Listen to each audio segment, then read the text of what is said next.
Hi every one. എന്താണ് നെവിന് സംഭവിച്ചത്? പൊന്നുമക്കളെ, 5 minute ദൈർഘ്യമുള്ള ഒരു വീഡിയോ ക്ലിപ്പ് എനിക്ക് കിട്ടിയിട്ടുണ്ട്. നെവിൻ പൊട്ടിക്കരയുകയാണ് മക്കളെ. ആ വീഡിയോ ക്ലിപ്പും കാര്യങ്ങളൊക്കെ ഞാനിപ്പോൾ സൈഡിൽ വെച്ച് തരാം. ഒരു കാര്യം പറയുകയാണ്, നിങ്ങളത് ക്ലിയറായി കൃത്യമായി കേട്ട് കഴിഞ്ഞാൽ നിങ്ങൾക്കൊരു കാര്യം മനസ്സിലാവും. അയാളൊരു പാവപ്പെട്ട മനുഷ്യനാണ് നെവിൻ. അതായത് സത്യം പറഞ്ഞു കഴിഞ്ഞാൽ ആ വീഡിയോ നെവിൻ പൊട്ടിക്കരയുന്നത് കണ്ടിട്ട് എനിക്ക് പേഴ്സണലി ഒരു കാര്യം ഉറപ്പായി. അദ്ദേഹത്തിൻ്റെ മനസ്സ് നല്ലതാണ്. ചില ഗെയിമിൻ്റെ ഭാഗമായിട്ടാണ് അയാൾ ഷാനവാസിനെതിരെയും അത്രയും വഴക്കുണ്ടാക്കിയതെന്നാണ് ഞാൻ പേഴ്സണലി മനസ്സിലാക്കുന്നത്. പൊന്നുമക്കളെ, 5 മിനിറ്റ് ദൈർഘ്യമുള്ളതാണ്. ഓരോന്നോരോന്നായി ഘട്ടം ഘട്ടമായിട്ട് ഞാൻ വെക്കാം. വീണ്ടും ഒരു കാര്യം ഞാൻ പറയുകയാണ്, അതായത് നെവിൻ പറയുന്നത് എന്താണ് ക്ലിയറായിട്ട് നിങ്ങൾ കേൾക്കണം. ആദ്യം 1 മിനിറ്റ് കേട്ടിട്ട് പോയി കഴിഞ്ഞാൽ ഒന്നും മനസ്സിലാവില്ല. ക്ലിയറായി കേട്ടാലേ മനസ്സിലാവും. ഓക്കെ, നിങ്ങളൊന്ന് കേട്ട് നോക്കണം. ഓക്കെ, സങ്കടങ്ങളില്ലാത്ത ആരാണുള്ളത്? അതെ, അതെല്ലാം ജീവിതത്തിന്റെയും ഈ ഗെയിമിന്റെയും ഭാഗമാണ്. എക്സാക്ട്ലി, അത്രേ ഉള്ളൂ. ഞാനിപ്പോ അങ്ങനെ വിശ്വസിക്കാനാണ്, അങ്ങനെയാണ് ഞാനിപ്പോ എന്നെ തന്നെ പാകപ്പെടുത്തിക്കൊണ്ടിരിക്കുന്നത്. ഇത്ര നാൾ വരെ ഇവിടെ എത്തിയതിനെ കുറിച്ച് സ്വയം എങ്ങനെ വിലയിരുത്തുന്നു? അയ്യോ, സത്യം പറഞ്ഞിട്ടുണ്ടെങ്കിൽ എനിക്ക് മാക്സിമം ഒരു 2 ആഴ്ച, അതിനപ്പുറത്തേക്ക് എനിക്ക് എന്നെ ഇവിടെ നിന്ന് പുറത്താക്കുമെന്നാണ് ഞാൻ വിചാരിച്ചത്. കാരണം എനിക്കറിയാമല്ലോ എന്നെ പറ്റിയിട്ടുള്ള എൻ്റെ സ്വഭാവം. പക്ഷേ അറിയില്ല, പ്രേക്ഷകർ എന്നെ ഇവിടെ നിർത്തി. ആൻഡ് എനിക്ക് തോന്നുന്നു എൻ്റെ ഏതൊക്കെയോ നല്ല ക്വാളിറ്റീസ് അവർക്ക് ഇഷ്ടപ്പെട്ടത് കൊണ്ടാവാം എന്നെ ഇവിടെ നിർത്തിയത്. അതുകൊണ്ട് എന്താ പറയുക, ലൈക്ക് അതിൽ ഞാൻ ഭയങ്കര ഹാപ്പിയാണ്. പിന്നെ വേറെന്താ, ഞാൻ ഭയങ്കര ഹാപ്പിയാണ്. ഇനിയിപ്പം എന്ത് സംഭവിച്ചിട്ടുണ്ടെങ്കിലും എനിക്ക് ഭയങ്കര ഹാപ്പി. കാരണം ഞാൻ ഈ വീടിനെ മാക്സിമം യൂട്ടിലൈസ് ചെയ്തു. ഈവൻ സ്റ്റോർ റൂം വരെ ഞാൻ യൂസ് ചെയ്തു. അപ്പോൾ എനിക്ക് അതിൽ ഞാൻ ഭയങ്കര ഹാപ്പിയാണ്. കാരണം ഒരു 50 ഡേയ്സ് കഴിഞ്ഞിട്ട് പോയിട്ടുണ്ടെങ്കിൽ, അല്ലെങ്കിൽ ഒരു 60 ദിവസം കഴിഞ്ഞ് പോയിട്ടുണ്ടെങ്കിൽ അത്രയും ഒരു മിസ്സിങ് ഫീലിംഗ് വരും. അപ്പം എനിക്ക് ആ ഒരു മിസ്സിങ് ഫീലിംഗ് ഒരിക്കലും ഉണ്ടാവാൻ പോകുന്നില്ല. കാരണം ഞാൻ അത്രമാത്രം ഞാൻ എൻജോയ് ചെയ്തിട്ട് ഞാൻ ഈ വീടിനെ. പൊന്നുമക്കളെ, ഇനിയുമുണ്ട് വീഡിയോ ക്ലിപ്പ്, ഞാൻ എല്ലാം പ്ലേ ചെയ്യാം. അതായത് ഇദ്ദേഹം നല്ലൊരു എന്റർടൈനർ ആയതുകൊണ്ട് മാത്രമാണ് ഇത്രയും ദിവസം ഇദ്ദേഹം നിൽക്കുന്നത്. ഓക്കെ, ബാക്കി കൂടി കേട്ട് നോക്കാം. എന്ത് പ്രതിബന്ധങ്ങൾ വന്നാലും മറികടക്കാൻ അല്ലെങ്കിൽ തരണം ചെയ്യാൻ പഠിച്ചില്ലേ?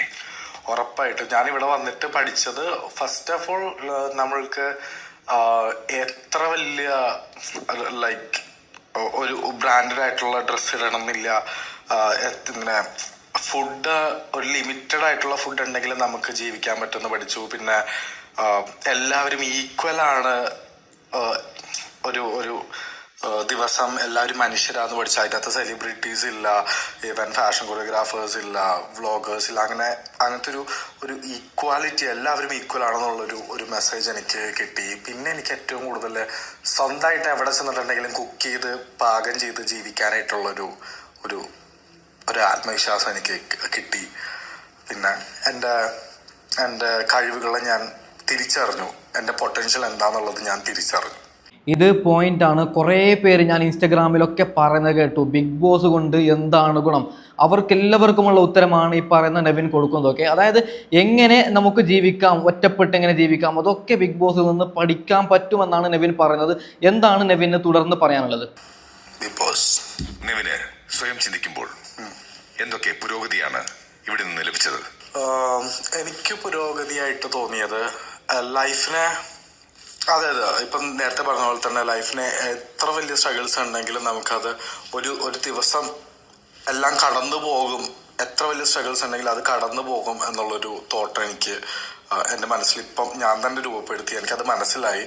എത്ര വലിയ പ്രതിബന്ധം ഉണ്ടെങ്കിലും ഒരു ദിവസം ഇതല്ലാതെ നല്ലൊരു ദിവസം ഉണ്ടാവും എന്നുള്ളൊരു പോസിറ്റീവ് വൈബ് എനിക്കുണ്ടായി. പിന്നെ എനിക്ക് മനസ്സിലായത്, ഇവിടെ വന്നതിന് ശേഷം എല്ലാവരും യൂണിക്കാണ്. അപ്പം അവരവരുടേതായിട്ടുള്ള ഓരോ സ്പേസ് ഉണ്ട്. ഇപ്പം ചിലർക്ക് ഓരോ കഴിവുകളുണ്ട്. അപ്പം അതിനെ നമ്മളുടെ ലൈഫിലേക്ക്, ഇനിയുള്ള ഫ്യൂച്ചറിലേക്ക് യൂട്ടിലൈസ് ചെയ്യണം. ഈ ഒരു ഫെയിം ഉപയോഗിച്ചിട്ട് ഇത്രയും ജനങ്ങൾ നമ്മളെ തന്നെയാണ് അക്സെപ്റ്റ് ചെയ്തേക്കുന്നത്. ലൈക്ക് ഒരു ഫിലിമിൽ ഒരു ക്യാരക്ടറിനെ ഇഷ്ടപ്പെടുന്നത് പോലെ തന്നെ നമ്മൾ ഒരു ജെനുവിൻ ഒരു ഒറിജിനൽ ക്യാരക്ടറിനെയാണ് അവർ ഇഷ്ടപ്പെട്ടേക്കുന്നത്. സത്യം പറഞ്ഞാൽ ചെറിയ പിള്ളേർക്ക് നെവിനെ വല്ലാത്ത ഇഷ്ടമാണ്. ഓക്കെ, ഞാൻ ഇൻസ്റ്റാഗ്രാമിൽ നിരന്തരം റീൽസ് കാണുന്നുണ്ട്. അതായത് നെവിൻ ചേട്ടൻ പൊളിയാണ് അങ്ങനെയൊക്കെ പറഞ്ഞ് ചെറിയ പിഞ്ചോമര കുട്ടികൾക്ക് നെവിനെ വല്ലാതെ ഇഷ്ടമാണ്. ഓക്കെ, അതുകൊണ്ടാണ് നെവിൻ അങ്ങനെ നിൽക്കുന്നത്. ഓക്കെ, ബാക്കിയും കൂടി കേട്ട് നോക്കാം. ഇവിടെ വന്നേക്കുന്നത് ഒരു അഭിനയിക്കാനായിട്ടോ അല്ലെങ്കിൽ ഒരു സ്ക്രിപ്റ്റഡ് ആയിട്ടുള്ളൊരു പ്ലാറ്റ്ഫോമിലല്ലല്ലോ. അപ്പം പ്രേക്ഷകർ ഇഷ്ടപ്പെടുന്നത് ഒറിജിനൽ ആയിട്ടുള്ള ആ ഒരു റോ ആയിട്ടുള്ള നമ്മളെയാണ്. അപ്പം അതുകൊണ്ട് ഇപ്പം ഞാൻ എവിടെയെങ്കിലും ഒരു സ്ഥലത്ത് ഇപ്പം പരിചയപ്പെടുത്തേണ്ട ആവശ്യം വരുന്നില്ല എന്നുള്ളൊരു മൈൻഡ് സെറ്റ് എനിക്കുണ്ട്. കാരണം എൻ്റെ ബാഡ് സൈഡും ഗുഡ് സൈഡും എല്ലാം ഞാൻ പ്രസന്റ് ചെയ്തിട്ടുണ്ട്. ഞാൻ എന്താന്നുള്ള രീതിയിൽ പ്രേക്ഷകർ ഇഷ്ടപ്പെട്ടതുകൊണ്ടാണല്ലോ ഞാൻ ഇവിടെ നിൽക്കുന്നത്. അപ്പം അതിൻ്റെ ഒരു കോൺഫിഡൻസ് എനിക്ക് ഭയങ്കരമായിട്ട് അപ്പായിട്ടുണ്ട്. ഞാൻ അടിപൊളിയാണെന്ന് എനിക്ക് മനസ്സിലായി ഇവിടെ വന്നിട്ട്. ആ ആത്മവിശ്വാസം കാത്തു സൂക്ഷിക്കൂ.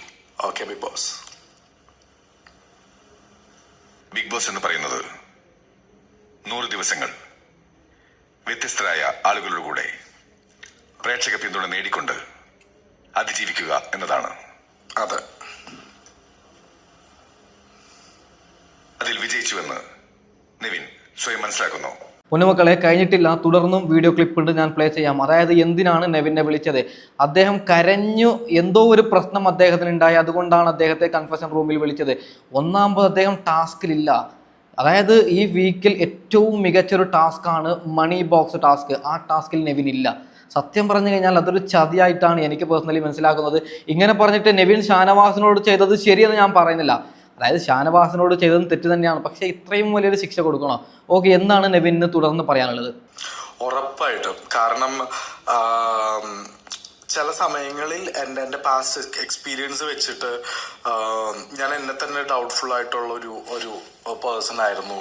കാരണം എൻ്റെ ക്യാരക്ടർ, എൻ്റെ ആ ഒരു way of talk, way of mannerism, അതെല്ലാം ആൾക്കാർ എങ്ങനെ എടുക്കും എന്നുള്ള രീതിയിൽ. ഇപ്പം ഞാൻ വർക്ക് ചെയ്യുന്ന സ്ഥലത്താണെന്നുണ്ടെങ്കിൽ ഞാൻ എപ്പോഴും ഒരു മാസ്ക് ഇട്ടിട്ട് ലൈക്ക് കുറച്ച് ഓവർ പ്രൊഫഷണൽ ആയിട്ടൊക്കെ സംസാരിച്ചിരുന്നൊരു വ്യക്തിയായിരുന്നു. ചിലപ്പം നമുക്ക് അറിയാൻ പാടില്ലാത്ത കാര്യങ്ങൾ അറിയാൻ പാടില്ല എന്ന് പറയാനായിട്ടുള്ളൊരു ചെറിയ ചമ്മലും എല്ലാ കാര്യങ്ങളും ഉണ്ടായിരുന്നു.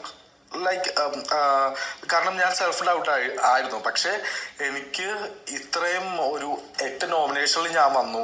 അതുകൂടാതെ തന്നെ ഇപ്പം ഈ 14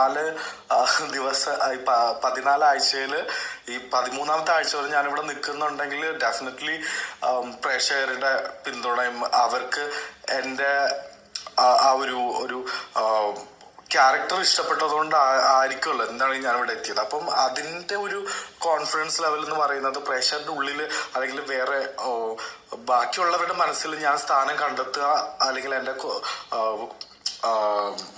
സഹമത്സരാർത്ഥികളുടെ അടുത്തും എനിക്ക് ഒരു വാല്യൂ ഞാൻ ഉണ്ടാക്കിയെടുക്കുക എന്ന് പറയുന്നത് അതൊരു വലിയൊരു വിജയമായിട്ടാണ് ഞാൻ കണക്കാക്കുന്നുണ്ട്. അത് തന്നെയാണ് എൻ്റെ ഏറ്റവും വലിയ കോൺഫിഡൻസ്.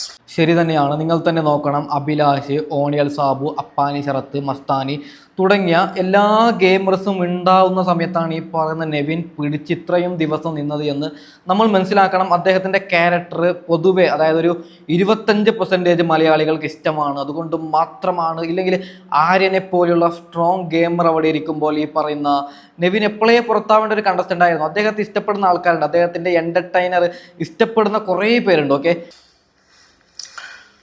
ഇത്രയും നാൾ ഇവിടെ നിലനിർത്തിയ പ്രേക്ഷകരോട് നെവിന് എന്താണ് ഇപ്പോൾ പറയാനുള്ളത്? സത്യം പറഞ്ഞിട്ടുണ്ടെങ്കിൽ ഭയങ്കര താങ്ക് യു. കാരണം ഞാൻ ഒരു പ്രാവശ്യം ഇവിടെ നിന്ന് ഓടിച്ചാടി പോയ ഒരു വ്യക്തിയാണ്. എന്നിട്ട് ഞാൻ വീണ്ടും തിരിച്ചു വന്നു. അപ്പോൾ ഞാൻ നിങ്ങൾക്കൊരു വാക്ക് തന്നിട്ടുണ്ടായിരുന്നു, ഞാൻ ഉറപ്പായിട്ട് ഞാൻ ഫൈനൽ 5 വരും, ഞാൻ കപ്പെടുത്ത് വെക്കും.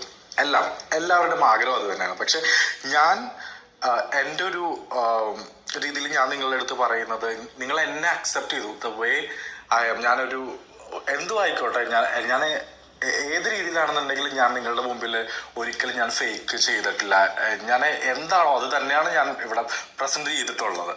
അപ്പോൾ എൻ്റെ എല്ലാ ഇമോഷൻസും നിങ്ങൾ കണ്ടു. എന്നെ നിങ്ങൾ ഒരു മകനായി, നിങ്ങളുടെ വീട്ടിലെ ഒരു ചേട്ടനായിട്ടോ അല്ലെങ്കിൽ നിങ്ങളുടെ ഒരു ഫ്രണ്ടായിട്ടൊക്കെ നിങ്ങൾ അക്സെപ്റ്റ് ചെയ്തു എന്നുള്ളതിനുള്ളൊരു വലിയൊരു തെളിവാണ് ഞാൻ ഇന്ന് ഈ പ്ലാറ്റ്ഫോമിൽ നിന്ന് ഈ ഒരു വീക്കിൽ ഞാൻ നിങ്ങളോട് സംസാരിക്കുന്നത്. അപ്പോൾ ഇനിയും എനിക്ക് ഇതിപ്പോൾ എൻ്റെ ലൈഫിൽ എൻ്റെ ജേർണി സ്റ്റാർട്ട് ചെയ്യാണ് ഫ്രം ബിഗ് ബോസ്. കാരണം ഇത്രയും നാൾ ഞാൻ എന്തും ആയിക്കോട്ടെ, പക്ഷെ ഇപ്പോൾ ഞാൻ ഇവിടം വരെ എത്തി, അത് നിങ്ങളുടെ സപ്പോർട്ട് ഉള്ളതുകൊണ്ട് മാത്രം എത്തിയത്. അല്ലാതെ ഞാനിവിടെ ഭയങ്കര ഒരു സംഭവമായിട്ടോ കൊണ്ടുവന്നത്. കാരണം എന്നെക്കാട്ടിയും പല രീതിയിലും കഴിവുകളുള്ള, പല രീതിയിലുള്ള പൊട്ടൻഷ്യലുള്ള പലരെയും ജനവിധി പ്രകാരം ഇവിടെ നിന്ന് പോയിട്ടുണ്ട്.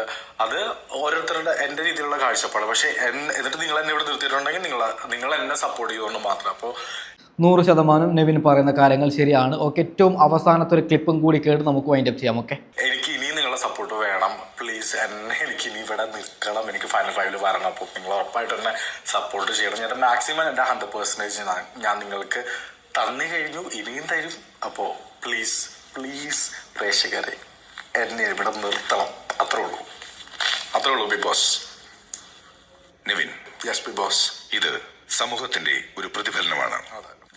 ഇനി ദിവസങ്ങൾ മാത്രമേ ബാക്കിയുള്ളൂ. മത്സരത്തിൽ ഫോക്കസ് ചെയ്യുക. Okay Bigg Boss. ലക്ഷ്യത്തിന് വേണ്ടി മാത്രം മുന്നേറുക. എല്ലാവിധ ആശംസകളും. Okay Bigg boss. പൊന്നുമക്കളെ, സത്യം പറഞ്ഞു കഴിഞ്ഞാൽ ഈ ഒരു വീഡിയോ കാണുമ്പോൾ എനിക്ക് പേഴ്സണലി ഒരു സാഡാണ് തോന്നിയത്. അതായത് അദ്ദേഹത്തെ നമ്മൾ ഇത്രമാത്രം വെറുത്ത് കഴിഞ്ഞ സമയത്ത് ഇങ്ങനെ ഒരു വീഡിയോ വരുമ്പോൾ കേൾക്കുമ്പോൾ നെവിനോട് ഒരു സ്നേഹം തോന്നി. അതുകൊണ്ടാണ് ഇങ്ങനെ ഒരു വീഡിയോ ചെയ്തത്. ഓക്കെ, അപ്പോൾ കുറേ പ്രേക്ഷകർ എന്നെ പേഴ്സണലി പറയുന്നുണ്ട്, എൻ്റെ നമ്പർ ഉണ്ടോ, ഇൻസ്റ്റാഗ്രാം ID ഉണ്ടോ, എന്തെങ്കിലും തരുമോ, അതായത് എന്തെങ്കിലും ന്യൂസ് കിട്ടുകയാണെങ്കിൽ എനിക്ക് പേഴ്സണലി അയച്ചു തരാമെന്ന് കുറേ നമ്മുടെ എൻ്റെ സബ്സ്ക്രൈബേഴ്സ് എനിക്ക് മെസ്സേജ് അയക്കലുണ്ട്. അവരോട് ഞാൻ പറയുന്നു, എൻ്റെ ഡിസ്ക്രിപ്ഷനിൽ എൻ്റെ ഇൻസ്റ്റാഗ്രാം ലിങ്കും ഉണ്ട്, വാട്സപ്പ് നമ്പറും ഉണ്ട്. അതായത് എന്തെങ്കിലും അത്യാവശ്യം ബിഗ് ബോസ് കണ്ടിടുന്നല്ല, നിങ്ങളുടെ ജീവിതത്തിൽ എന്തെങ്കിലും പ്രശ്നം സംഭവിച്ചു കഴിഞ്ഞാൽ എനിക്ക് പേഴ്സണലി നിങ്ങൾക്ക് കോൺടാക്ട് ചെയ്യാവുന്നതാണ്. എനിക്ക് പറ്റുന്ന ഹെൽപ്പ് ഞാൻ ചെയ്യാം. അല്ലെങ്കിൽ നിങ്ങൾക്ക് ആരെങ്കിലും നിങ്ങളെ ഇപ്പോൾ ഭർത്താക്കന്മാരായാലും വേറെ ആരെങ്കിലും ഇപ്പോൾ എന്തെങ്കിലും പ്രശ്നം ഉണ്ടാവുമല്ലോ, ആ പ്രശ്നം പൊതുസമൂഹത്തിന് എത്തിക്കണമെങ്കിൽ ഞാൻ പേഴ്സണലി എത്തിക്കാം, നിങ്ങൾ പറയുന്ന കാര്യത്തിൽ ശരിയുണ്ടെങ്കിൽ. അപ്പോൾ അങ്ങനെ എന്തെങ്കിലും പ്രശ്നമുള്ളവർക്ക് എന്നെ പേഴ്സണലി ബന്ധപ്പെടാം. ഓക്കെ, എൻ്റെ നമ്പറും പിന്നെ ഇൻസ്റ്റാഗ്രാം ID കാര്യങ്ങളൊക്കെ ഞാൻ ഡിസ്ക്രിപ്ഷനിൽ കൊടുക്കാം.